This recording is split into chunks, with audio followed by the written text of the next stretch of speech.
Hey, what's going on? My name is Jack and welcome back to a brand new video here at the channel. Today we're going to be talking about The Last of Us Season 2, baby. Yeah, I don't know who's excited for this. Just, let me know down below if you're excited for this show, because I'm not. So, The Last of Us set photos all but confirm how much they're covering in Season 2. Of course, there are spoilers for The Last of Us Part 2, the video game, and there's also spoilers for The Walking Dead in this article as well. But it doesn't warn you about that. But there is, okay? I just want to let people know we're covering the entire article today. We are going through it, and we'll start right now. New leaked photos from the set of HBO's The Last of Us all but confirm how much the video game will be covered in Season 2 and how faithful it will be to Naughty Dog's polarizing sequel. Whereas the first season of the HBO series covered the entirety of the first game and its DLC, the second season won't cover the entirety of the second game. Showrunners Craig Mazin and Neil Druckmann have confirmed that the show will take 2 or maybe even 3 seasons to tell the story of The Last of Us Part 2. The Last of Us Season 2 is expected to consist of 7 episodes, 2 episodes short of Season 1's 9-episode run. Speculation has run rampant about how the HBO series will chop up the game. Will it linearize the Jackson flashbacks? Will it show Ellie and Abby's perspective of the 3 days in Seattle concurrently? Just how faithfully will the show adapt to the game? The latest leaked photos from the set of The Last of Us Season 2 seem to confirm just how faithful the show's adaptation will be and how much the game these 7 episodes will cover. Set photos of Bella Ramsey and young Mazzioni suggest The Last of Us Season 2 will cover all 3 of Ellie's Seattle days. Season 2 will get Ellie and Jesse's journey to the aquarium. That's what we'll get to. Reddit user Owen Christopher NDA has leaked a photo from the set of The Last of Us Season 2 depicting Bella Ramsey and young Mazzioni, the actor who's been cast as Jesse, on an overcast street. Unless the TV show is making some drastic changes to the game's storytelling, they are shooting scenes from Ellie and Jesse's journey to the aquarium from the Seattle Day 3 section of the game. Ellie won't leave Seattle without Tommy, and Diana won't leave Seattle without Ellie, so Jesse reluctantly agrees to accompany Ellie to the aquarium where Abby is hiding so they can get Tommy and head back to Jackson.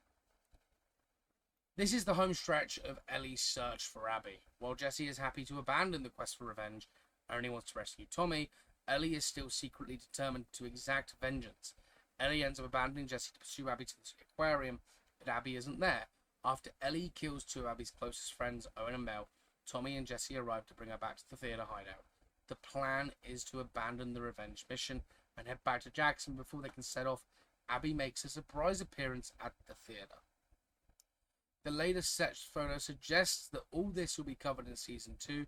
Earlier set photos showed Ramsey and Isabel Mercedes in a filming location that closely resembled the Capitol Hill section from Ellie and Diana's Seattle Day 1 adventures. All these set photos of Ellie's journey through Seattle, paired with the fact that Abby's TV actor, Caitlin Dever, has been nowhere to be seen on any of these Seattle sets, seem to confirm that Season 2 will cover Ellie's 3 days in Seattle and save Abby's days for Season 3, mirroring the structure of the game. The Last of Us Season 2 will apparently air sometime in 2025. Wow. I want to just talk about that. Caitlin Denver, love her as an actress. She is fantastic in everything that she does. My first ever big thing that I've watched her in was Last Man Standing, the comedy series with Tim Allen. And I tell you what, she is the highlight of that show in many aspects. She is very much, in that show, was very much of a mini Tim Allen. And I tell you what, I'm excited to see her in The Last of Us Season 2. Of course I am. However, I do feel like this is probably a bit... It's a rub in the face, really, because she was originally up for the role of Ellie. Like, she was one of the people that should have been playing Ellie. And, like, look at the comparison that I put on screen. She should have been Ellie. Honestly, man. She, like... I'm not disrespecting Bella Ramsey or anything, but it's uncanny, the resemblance. And, I mean, does she look like Abby? No. I don't know. I mean, maybe when the casting was happening and they were talking about who could be Ellie, she was one of the favourites to be picked. She actually auditioned for the role, but she just didn't get it. So casting her as Abby is great.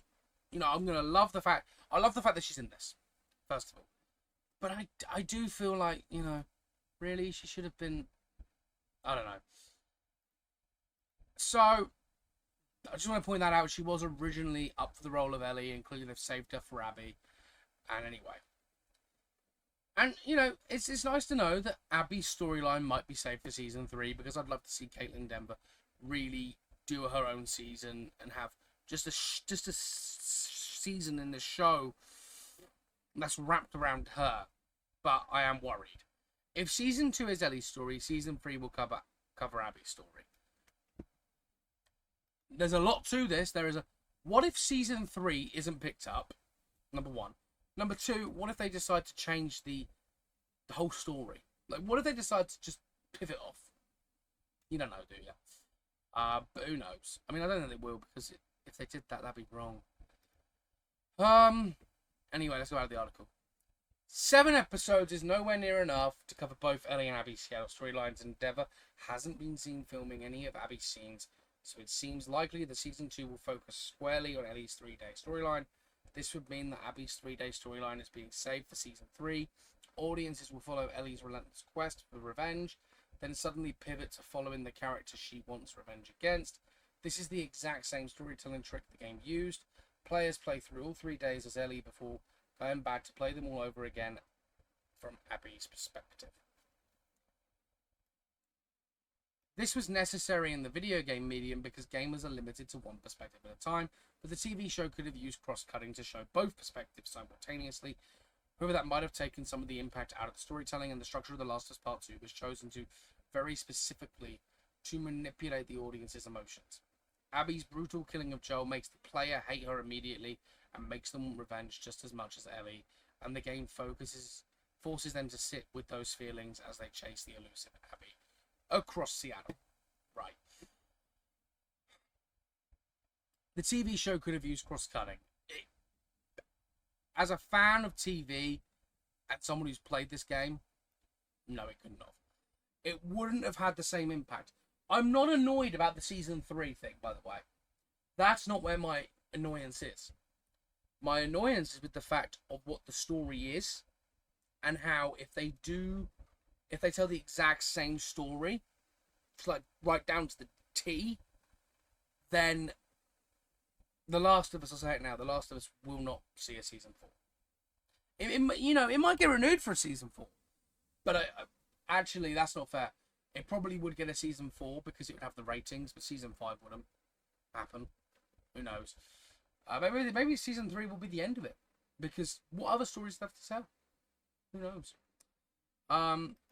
Throughout Ellie's 3 days in Seattle, Abby remains more of an idea than a human being. All the grief and anguish, the regret that Ellie is feeling is projected onto the idea of Abby. The switch to Abby's perspective pulls the rug out from under the player and forces them to regret wanting her dead so badly, as they realise she had understandably motivation for killing Joel, and she's been tormented by remorse ever since. That rug pull wouldn't work as well if the story kept cutting back to Abby's redemption arc while Ellie was seeking revenge. I agree with that. However, still an issue. The theatre confrontation will make a great season 2 final. It's a bombshell twist. I agree here. If you've played the game, the theatre confrontation, the last thing that you see before it cuts to black, and then it goes into the next chapter, that's a good way to end a show.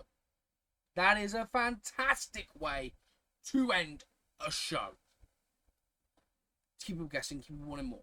That is one of the best things about The Last of Us, was you can take that part and just do a bang, to be continued in Last of Us text, and it'll get people excited. That I agree with. I just don't agree with the structure, I guess. In some ways I do, some ways I don't. But we'll get into that in a second. Just when Ellie is about to give up on her quest to find Abby and avenge Joel, Abby comes to her. Abby arrives at the theatre, takes Tommy hostage, kills Jesse, and holds Ellie at gunpoint, as she realises the people whose lives she spared have tracked her down and murdered all her friends. And then cut to black. The game then dives right into Abby's story, but the TV show can make the cut to black a jaw-dropping cliffhanger in the season 2 final. This bombshell twist can make for a really great season final that leaves the audiences guessing. It could leave all audience members guessing, but here's my question. In today's day and age where attention span is so low, It's the lowest it has ever been in population history. The attention span of young people, adults as well at this point, for TV. Are people really going to wait an entire year to find out what happened? And then wait 7 episodes to get the same ending? No. If you finish the show, season 2, you are going to look online for that ending. And you are going to be severely you're going to be so disappointed in that ending that you just that it just doesn't warrant another season. I think that's what's going to happen is you're going to cut to black. People are going to go, oh, what's it going to... People are now going to start searching online. Last was part 2. Last was season 2 ending. And someone is going to say, here is my walkthrough. Here is what the ending is. People are going to watch it and people are going to go, huh? And season 3 won't get the views because people won't care about Abby because the story... They'd have seen the ending of the story and it wouldn't have been... It's not a revenge. It's not... Just nothing happens. No one takes revenge on anything. The only... Actually, no, that's a lie. Abby takes revenge. She's the only one who has the bottle to do it. She doesn't have an issue with Ellie. She doesn't. Ellie has an issue with her. So, either way, kill one of them. But they didn't do that. So, who knows? Why copying the split story structure of the game is a big risk. It is. An Abby-centric season might alienate some viewers. It will. It will alienate a lot of people. Well, the split story structure is a huge reason why The Last of Us Part 2 has such a profound impact on audiences. It would be a massive risk for the HBO series to copy that structure. For as many gamers as there were who loved the twisty storytelling of The Last of Us Part 2 and came to love Abby just as much as they loved Joel and Ellie, they were just as many who gave up on the game as soon as they were forced to play as Joel's killer. Some TV audiences might do the same, hence the drop in ratings. Since gamers have to pay full price for a game whether they finish it or not, this didn't affect the profitability of the game, but the TV shows needs to keep viewers coming back every week in order to stay profitable. An Ellie-centric Season 2 will surely please fans of The Last of Us, but an Abby-centric Season 3 could alienate some viewers. Like the Abby chapters alienated some gamers, a lot of Walking Dead viewers stopped watching after Negan killed Glenn, and that show didn't give Negan his own season-long arc right after. That is a very good point. You know, The Walking Dead did a similar type of story, but they're not giving that character that everybody now hates a season-long arc. I want to see Abby's story. I do. But why not just do 14 episodes? Or, well, it wouldn't be 14, would it? It'd be 16 episodes and do Seattle Day 1, Seattle Day 2, Seattle Day 3, and then do 1, 2, 3 for Abby, and then do the aquarium, and then the rest of it going forward. Why not just do that? I don't agree doing the crossover. You know, they shouldn't be doing the crossover stuff during the show. It wouldn't work. But doing 1 to 3, 1 to 3, final, and like the last 4 or 5 episodes as the final, that's fine. But don't do a whole season based on a character that at the end of season 2, everyone is going to hate because it's killed off Joel, and she's also going to have killed off Jesse. And she's got Ellie at gunpoint, and she's got Tommy. And I believe, if they do it right, and if I can remember correctly, she shoots Tommy as well. If they end it with Jesse dying, Tommy being shot, and Ellie being held at gunpoint, who is going to care about Abby? People will watch the last episode of that season. They'll watch from the aquarium onwards to find out the rest of that story. That's the truth. Who is going to sit there and go, oh, I can't wait for season 2, man. It's going to be massive. It's going to be huge. People are going to sit there and be like, well, this isn't what we wanted. Just my point being put across. It's a risk. It's a gamble. I don't think it will pay off. But I want to hear your thoughts in the comment section below. Let me know your thoughts. Hit that like button. Hit that subscribe button. And as always, you'll see me in the next video. Stay cinematic. Damn, I can't believe they're doing this.